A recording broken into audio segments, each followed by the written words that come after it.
Strikes against Iran.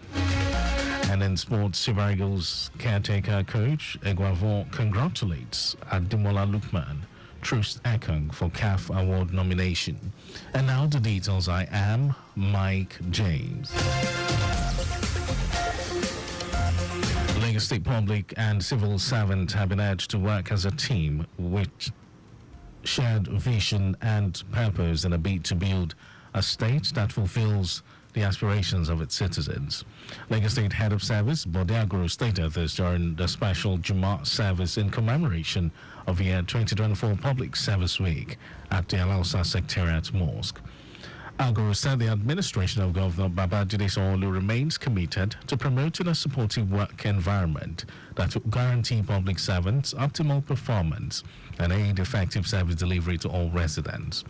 He said the special Jummah service provides a moment to reflect upon the invaluable contributions of the public servants in Lagos State and to seek divine blessings upon their endeavors. He had this to say. Celebrate the civil servants, the public servants, for enduring under difficult circumstances, for performing above standard, above the required expectation. Our public servants are wonderful, so we need to celebrate them, and we need to appreciate them, and we need to encourage them so that they will do more than we require for them. Also speaking, the Attorney General of Lagos State, Lawal Pedro, said the government will continue to prioritize the welfare and well-being of civil servants in the state and urged the people to continue to appreciate and support the present administration. Continue to appeal to the non-people, public servants of Lagos State to continue to be understanding and appreciate the efforts of our government, the present government, what it's doing. If it is able to increase to the level of the that he has said, if you don't love the civil servant and public servant of the world. So I continue to plead with our demands and our farm to continue to pray for Mr. Governor, Mr. Deputy Governor, the entire Executive Council, and the body of our Secretary. In a goodwill message, Permanent Secretary, Minister of Housing, Abdul-Hafiz Doriola appreciated Governor Babajide Sanwo-Olu for his kind gesture towards the welfare of civil servants in the state, urging them to continue to be diligent in their work environment. The Public Service Week is dedicated to celebrate, honor, and recognize the commitment, diligence, and sacrifices of the state's workforce. Efforts are in top gear to ensure that the Lagos State Geographic Information Service (LAGIS) bill is passed into law to support development programs and provide a computerized and harmonized central database for all land administration processes in the state. Special Advisor to the Governor on EGIS and Urban Development, Olajide Babatunde, made this known at a retreat to scrutinize the LAGIS bill for efficiency and effectiveness held at Ikeja. Babatunde said the LAGIS bill will, when passed into law, will intensify tourism promotion, industrial development, boundary resolutions, property valuation and revaluation, for effective taxation and revenue collection, population and housing census operation, planning of urban and rural settlement and transportation, flood and erosion control, mineral development and communication planning, among others, in the state. The special advisor noted that Office of EGIS and Urban Development, which is currently under the Ministry of Fiscal Planning and Urban Development, will become LAGIS agency when the bill is passed into law. It's a service that interconnects with all the MDAs in Lagos, where we're all going to be able to use spatial data in a way that makes our processes more efficient. So capture Lagos with your cellular phones, or your smartphones. You are able to take pictures, because you've taken it from a location, it can immediately be transferred onto our platform, and we know that through that technological whistleblowing scheme, we're able to find out those who are building, and then we can go there to see if they have the permission. Special advisor who also urged Lagos residents to take advantage of the ongoing state government amnesty window to get building approval for their property hinted that the state government will invest on satellite for effective communication and monitoring as done in developed countries. On the spot, the chairman House Committee on Fiscal Planning and Urban Development, Sylvester Ogunkelu, stated that LAGI's bill has scaled through the second reading on the floor of the House of Assembly and assured that Lagos residents will be the beneficiaries when it is eventually passed into law. When this Lagos bill comes to law, I believe Lagosians can be in their house processing C4. You can be in your house knowing what is going on in the street by accessing your phone through the e-addressing system.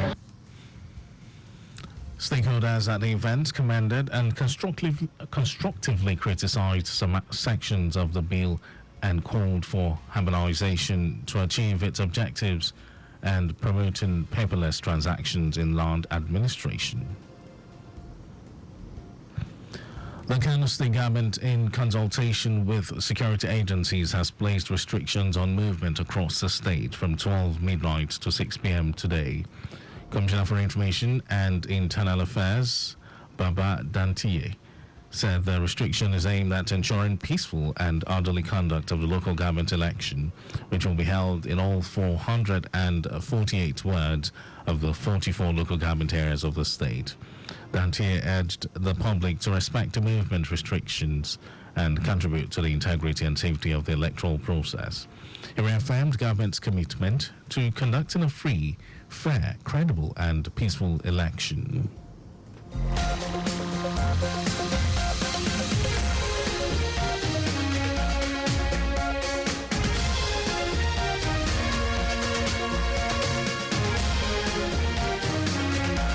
And now to the rest of the stories. The Minister of State for Agriculture and Food Security, Aliyu Abdullahi, has revealed that approximately 30 million hectares of Nigerian arable land remain unused. Abdullahi made this statement during a courtesy visit from the National President of the National Tomato Growers, Processors and Marketers Association of Nigeria to the Minister's office in Abuja ahead of a one-day roundtable event. According to him, underutilization poses serious implications for food security, especially as the country faces rising food prices and seasonal shortages. Abdullahi emphasized the urgency of addressing these issues, particularly in the light of the upcoming dry season. In a bid to curb incessant boat accidents, the National Inland Waterways Authority, NIWA, says it will consider phasing out the operations of wooden boats on Nigerian waterways. Managing Director of NIWA, Bola Oyebamiji, said this during a media parley with journalists. According to him, the development will be introduced in phases with short-term, medium-term, and long-term goals to ensure inland waterways operations are not severely hampered. Meanwhile, Oyebamiji noted that the authority had increased its sensitization at riverine communities, especially with traditional and religious leaders, to reinforce grassroots awareness campaign. And over to foreign news, Israel has conducted airstrikes against Iran that hit sites in several areas of the country. The Israel Defense Forces IDF said Israeli aircraft struck military facilities, including air defense batteries and missile manufacturing facilities used to produce weapons. IDF noted that the strikes would provide the IDF wider freedom of aerial action in future. Iranian state media reported several explosions in and around the capital, Tehran. And over to sports news, Super Eagles caretaker coach Austin Eguavoen has felicitated with Ademola Lookman and William Troost Ekong following their nomination for the 2024 CAF Player of the Year award. CAF announced the shortlist for the different categories of the award. The duo are among the 10 players in contention for the prestigious Men's Player of the Year crown. The other nominees are Amin Gouiri, Edmond Sapoba, Simon Adingra, Chanel Mbema, Saru Gurisai, Archaf Hakimi, and the others. The 2024 CAF Awards will hold in Marrakech, Morocco on Monday, December 16. And that was our news at 10, but just before we go, always carry out proper and adequate checks on your vehicles before setting out. You can follow us at all our various social media platforms. On X, it's Traffic Radio 961. Facebook, Lagos Traffic Radio 96.1 FM. Instagram, Lagos Traffic Radio 961. Subscribe and watch our news and programs live on YouTube, Traffic Radio 961. And you can also visit our website at www.trafficradio961.ng.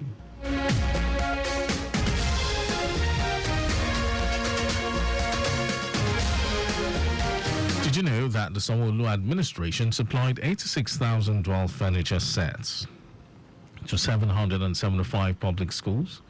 Well, you can get more details on the Lagos State Government website. And to end the news, here are the highlights of the major stories. Lagos State public and civil servants have been urged to work as a team with shared vision and purpose in a bid to build a state that fulfills the aspirations of its citizens. The Minister of State for Agriculture and Food Security, Aliyu Abdullahi, has revealed that approximately 30 million hectares of Nigerian arable land remain unused. According to him, underutilization poses serious implications for food security, especially as the country faces rising food prices and seasonal shortages. We also told you that Israel has conducted airstrikes against Iran that hit sites in several areas of the country. And in sports, Super Eagles caretaker coach Augustine Eguavoen has felicitated with Ademola Lookman and William Troost Ekong following their nomination for the 2024 CAF Player of the Year award. For contact with the newsroom, send a message to info@trafficradio961.ng. And that ends the news broadcast compiled by Sadiq Yusuf. Thank you for listening. My name is Mike James. Good morning.